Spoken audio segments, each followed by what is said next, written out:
Hello there, YouTube. It is Wheelchair21, and I'm back again with a brand new Doyle's DVDs. Thanks to Henshin Justice Unlimited, as well as Saban Brands and Lionsgate Home Entertainment.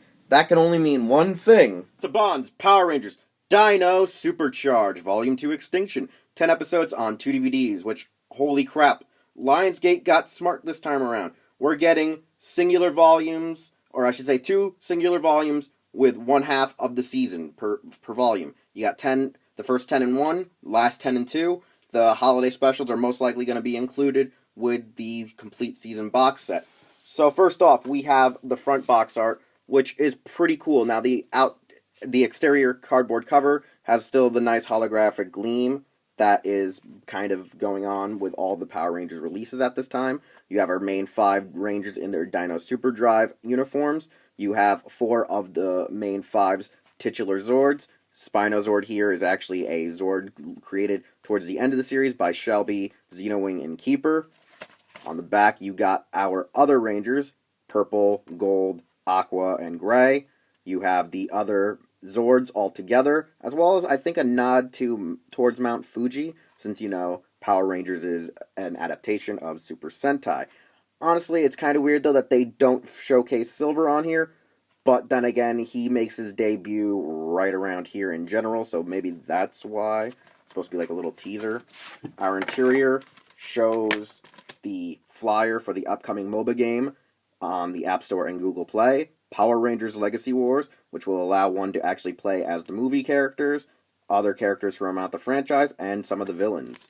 We also have the reuse of the box art for Disc 1, as well as Disc 2. Alright, and now we'll talk about our episodes at hand. First off, Volume 1, in my personal opinion, I'm glad I didn't get. I wasn't a fan of the first half of Dino Supercharge due to the fact it just didn't feel as solid as the first season, Dino Charge in general. This last volume has a lot of my favorite episodes from the entire overarching story between Dino Charge and Dino Supercharge, and I'm glad to have gotten it. The first thing I can say is some of the subplots do actually annoy older fans like myself, specifically just because of either choices of what the monsters do to defeat the Rangers, or what the Rangers deal with in their natural lives. I mean, Love at First Fight, for our first episode on there as a good example, is one of those ones where the choice of monster was probably not the best one. However, the subplot with Chase and his girlfriend, of her thinking that he was cheating on her, or keeping some really great secret of just something that could ruin their relationship, was like a good, solid superhero kind of subplot. Following episodes dealing with Kendall's grandmother and Koda's, life before being frozen, kind of interesting, kind of weird.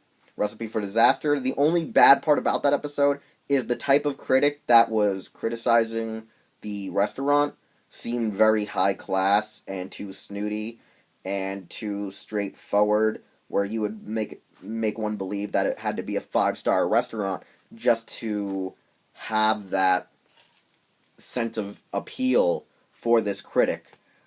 Other than that, most of the episodes are good, don't really have any flaws, except World. We don't talk about World.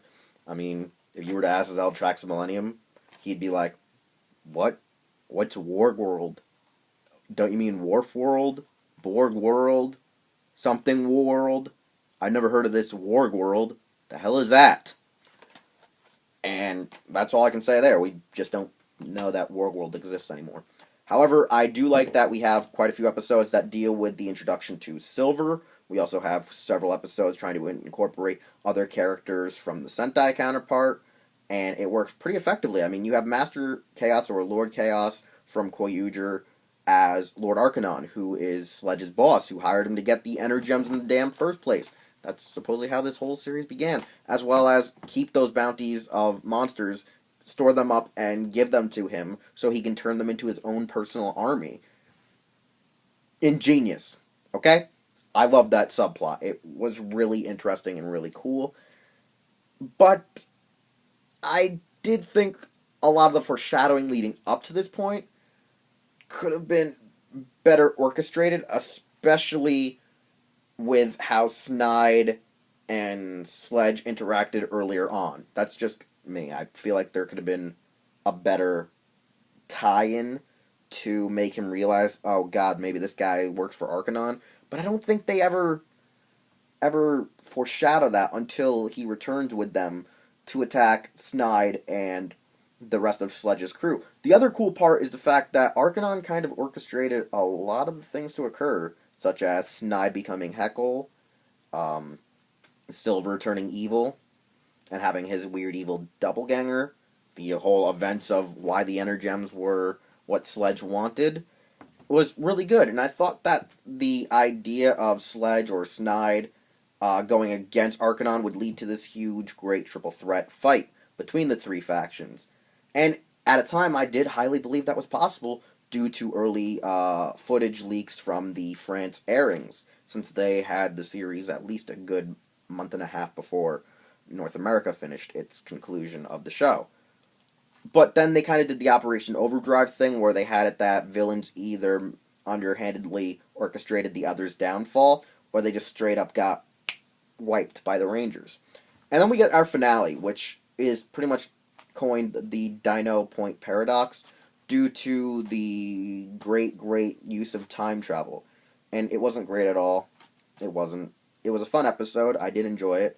I just didn't like how it really messed with time and continuity. But then again, one would argue that most of the Power Ranger seasons now are in a multiverse theory, where Rangers do exist, but they don't exist in a canonical, like, maintained universe. They're like branch-offs of other pre-existing universes and lores, which then get us to here. But, I mean, I'm not gonna slur or slander Chip Lin, Judd Lin, but don't do it again. Don't try to play with time unless you want to be more, sci-fi-y, more educational value. I don't know. I mean, don't make it seem like, kids are too dumb not to understand it, because, I mean, Back to the Future is kind of like a children's kind of family PG movie where everyone can enjoy it, and it kind of explains it pretty easily. So, I mean, when kids grow up, they're probably going to be like, man, this ending sucked, like I did, but still, it was still a fun episode overall with the action. And, I mean, I don't really hate these last 10 episodes. I just hate the first 10. And I really do love the fact that Lionsgate is getting their game together by, finally releasing 10 episodes per volume, rather than 5 episodes per volume, meaning you would have to have 5 discs, or just wait for the complete box set.